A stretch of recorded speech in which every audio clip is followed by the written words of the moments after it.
हरि ओम हरि ओम हरि ओम। आप सब लोग हमेशा आनंदित रहें, खुश रहें, प्रसन्न रहें, ऐसी कामना मैं करती हूँ। हमारा विषय वही चल रहा है, हु एम आई, और उसी को हम आगे आज छोटी सी चर्चा करेंगे। लेकिन इस चर्चा में आगे बढ़ें उससे पहले मेरा आपसे अनुरोध है कि आप मेरे मुक्तामणि चैनल को अधिक से अधिक लाइक करें, शेयर करें, सब्सक्राइब करें। धन्यवाद। आज उसी चर्चा को आगे बढ़ाते हुए हम उस विषय पे आपसे ये चर्चा करना चाहते हैं। विचार पे हमने कर ली, कल हमने विवेक पे भी कर ली। आज हम चर्चा इस पे करेंगे कि वैराग्य।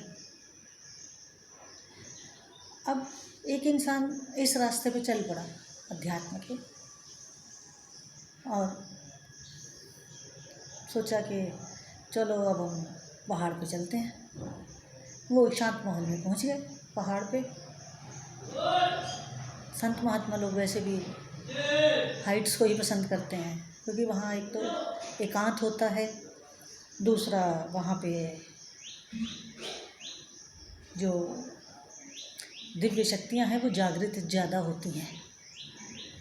जब हम लोगों के बीच में घिरे हुए स्थान पे रहते हैं तो जितनी हम साधना करते हैं वो थोड़ी थोड़ी सब में बढ़ जाती है।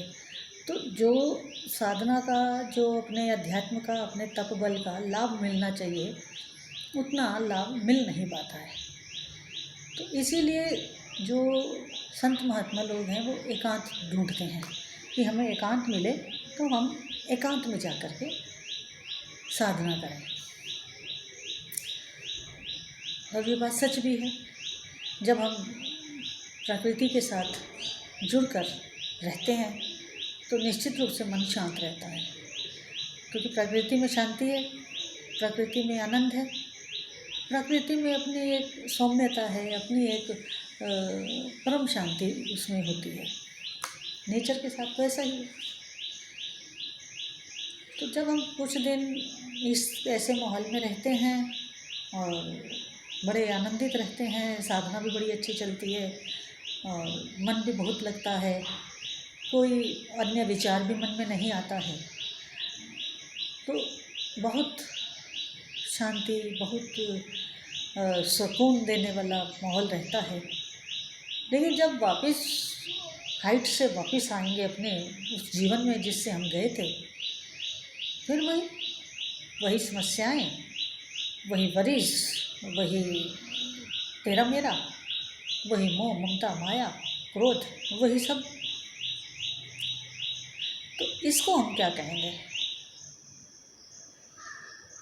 मेरे हिसाब से ये हमने एक, जैसे किसी पर्टिकुलर प्लेस पे या पर्टिकुलर प्लेस से हमने एक रिलेशन बना लिया, हम उससे रिलेट हो गए।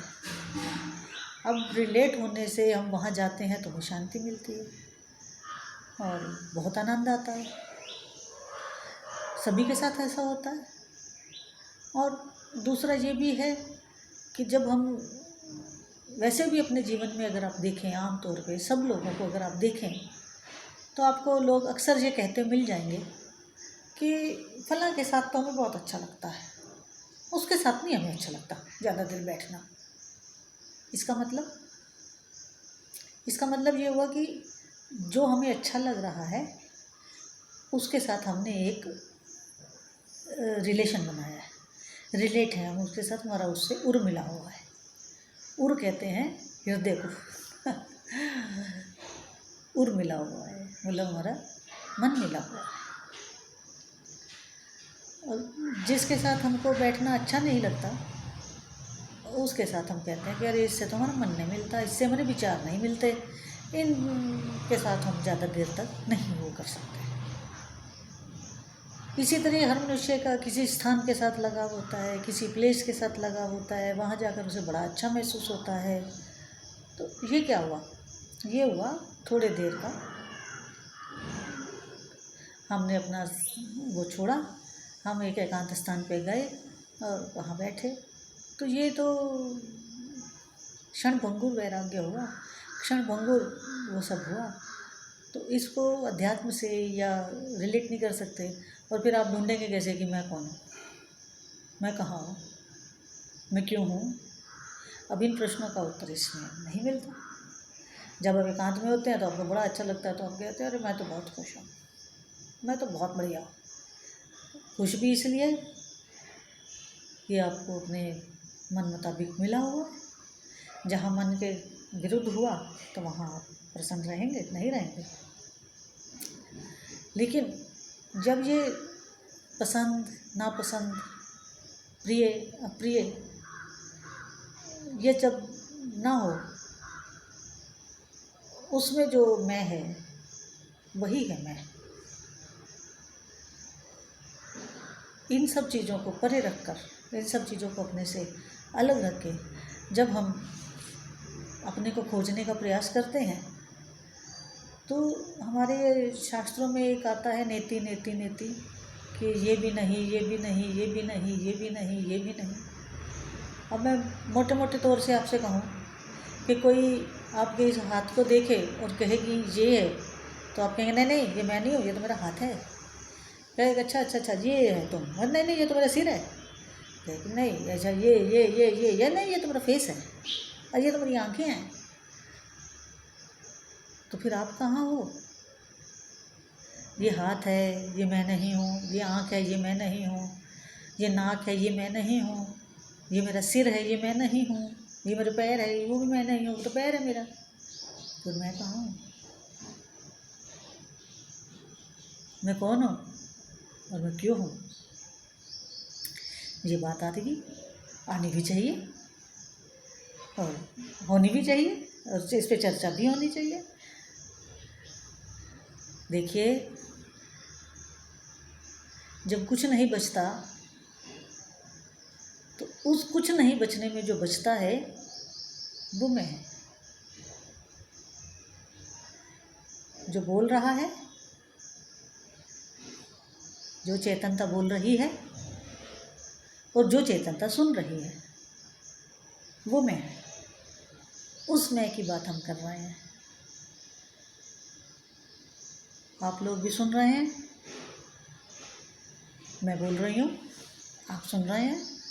मेरे अंदर जो बोल रहा है वो मैं हूँ, वो मेरी चेतनता बोल रही है, और जो आप सुन रहे हैं वो आपकी चेतनता सुन रही है, वो आप हैं। तो इस तरह ये सब चलता है। मैं को ढूंढना पड़ता है। आप प्रयास करें इस तरह का, देखें सोच के कि ये भी नहीं, नेति नेति करके देखिए, आपको निश्चित रूप से कुछ ना कुछ उपलब्धि होगी, होनी भी चाहिए। तो आज इतना ही, आगे कल फिर चर्चा को जारी रखेंगे।